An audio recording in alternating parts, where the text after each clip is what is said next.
السلام علیکم dear students. آج ہم دیکھنے جا رہے ہیں چیپٹر نمبر 2 علامہ ابن خلدون. تھوڑا سا انٹروڈکشن دیتی جاؤں. وسطی دور کے مفکر تھے، تیونس میں پیدا ہوئے.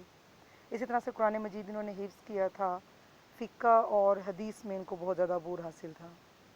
ابن خلدون کے بارے میں کہا جاتا ہے کہ 20 سال کی عمر میں انہوں نے تیونس کے حاکم ابو اسحاق دوم کو اپنی خدمات دی. اس کے بعد مختلف ممالک میں یہ سفر کرتے رہے اور اپنے فرائض بھی سر انجام دیتے رہے. ابن خلدون کے بارے میں مارٹریڈل کہتے ہیں کہ ابن خلدون بہت زیادہ عمرانیات میں دلچسپی رکھتے تھے. ایون دیٹ ہم یہ کہہ سکتے ہیں کہ یہ ایک پہلے اور سچے ماہر عمرانیات تھے. جیسا کہ بشیر احمد جنرل سیکرٹری ہیں پاکستان ولی اللہ سوسائٹی کے، انہوں نے کہا کہ مغربی مفکر اگسٹ کامٹے کو عمرانیات کے بانی مانتے ہیں. آج کی دنیا ابن خلدون کو عمرانیات کی بانی مانتی ہے، لیکن انفیکٹ اگر ہم حقائق کا مطالعہ کرتے ہیں تو یہ بات سامنے آتی ہے ان دونوں میں سے کوئی بھی عمرانیات کا بانی نہیں ہے. کیوں؟ کیونکہ ان سے بھی پہلے بہت سے مسلم مفکرین ایسے آئے جنہوں نے سماجی مسائل کے بارے میں اپنے خیالات اور نظریات چھوڑے. بنیادی طور پہ ابن خلدون نے ان عمرانی افکار کو اکٹھا کر کے ان کو سائنسی رنگ دیا، سائنسی انداز میں ڈھالا، اور اس سائنس کو اور اس علم کو انہوں نے کیا نام دیا؟ علم العمران کا. اور اسی وجہ سے ہم ابن خلدون کو عمرانیات کا بانی کہتے ہیں. جب ہم بات کرتے ہیں اگسٹ کامٹے کی، تو یہ 19ویں صدی میں فرینچ ریولیوشن کے دوران پیدا ہونے والے جتنے بھی سماجی مسائل تھے ان کو اسٹڈی کرتے ہیں، ان کے بارے میں بات کرتے ہیں. اب تھوڑا سا میں آپ کو بتاتی جاؤں صنعتی انقلاب کیا تھا یا فرینچ ریولیوشن جو تھی وہ کیا تھی. ایک سائنس کا دور تھا. سائنس نے ہماری زندگیوں میں مداخلت کرنا شروع کر دی. لاجک کی بات کرتے تھے، دلائل پیش کیے جاتے تھے. اسی طرح سے ہیومن بینگ کو ریپلیس کیا گیا تھا ہیومن ٹیکنالوجی سے، مشینری سے. انسانوں کو ہٹا کر اس کی جگہ پر مشینیں جو ہیں وہ کام کرتی تھیں.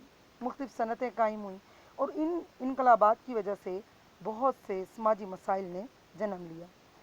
تو 19ویں صدی میں کامٹے وہ ریسرچر تھا یا وہ مفکر تھا جس نے ان تمام سماجی مسائل کو پڑھا، اس کی وجوہات دیکھی اور اس کے حل کے لیے بھی کوشش کی. اور اس نے اس علم کو کیا نام دیا؟ عمرانیات کا نام دیا. سو ہم سمپلی کہہ سکتے ہیں ابن خلدون کیا ہے؟ وسطی دور کے مسائل کو جانتے تھے یا انہوں نے اس کو اسٹڈی کیا، اس لیے اس وقت ان کو بانی کہا جاتا ہے. اور اگسٹ کامٹے جو ہیں وہ 19ویں صدی کے حالات کو اسٹڈی کرتے ہیں، اس لیے ہم ان کو کہہ سکتے ہیں یہ مغربی مفکرین میں عمرانیات کے بانی ہیں. اب ہم آتے ہیں اس کے نظریات کی طرف. سب سے پہلا نظریہ ہے طریقہ کار یا میتھڈالوجی کا. ابن خلدون کا جو بنیادی مقصد تھا یا اس کی جو تحقیقات تھیں یا جو اس کی اسٹڈی تھی، اس میں اس نے معاشروں کے سیاسی اور معاشرتی زندگیوں کا مطالعہ کیا تھا، قوموں کو دیکھا تھا، سیاسی اتار چڑھاؤ کو اسٹڈی کیا تھا کہ کس وجوہات کی بنا پر کوئی بھی ملک ترقی کرتا ہے یا کوئی بھی ملک تنزلی کا شکار ہوتا ہے. اس نے ارسطو کی طرح بات نہیں کی تھی، بلکہ اس نے کہا تھا کہ جب تک کوئی وجہ نہیں ہوتی تب تک کوئی واقعہ رونما نہیں ہوتا. اور ایک ریسرچر یا ایک ماہر عمرانیات کا کام کیا ہوتا ہے؟ ان وجوہات کو دیکھ کر ان حقائق کا مطالعہ کرے. اسی وجہ سے وہ کہتا تھا ریاستوں میں جو عروج و زوال آتا ہے اس کے پیچھے کوئی نہ کوئی ریزنز ہوتی ہیں، کوئی وجوہات ہوتی ہیں. ان کا مطالعہ جب کیا جاتا ہے تو وہاں سے اس نے ایک سائنس کو حیثیت دی.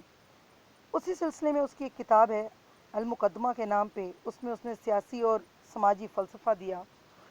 اس کو کبھی زندگی میں آپ کو موقع ملے تو اس کو اسٹڈی ضرور کیجیے گا، لیکن یہاں ہم اس کی مختصراً بات کریں گے.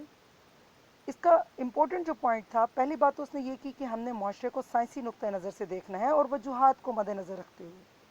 دوسری اس نے جو سائنسی طریقہ کار اختیار کیا اس میں اس نے کہا تھا وداؤٹ ریزن کوئی بھی ایونٹ رونما نہیں ہوتا. ان دونوں کے درمیان ایک واضح تعلق پایا جاتا ہے.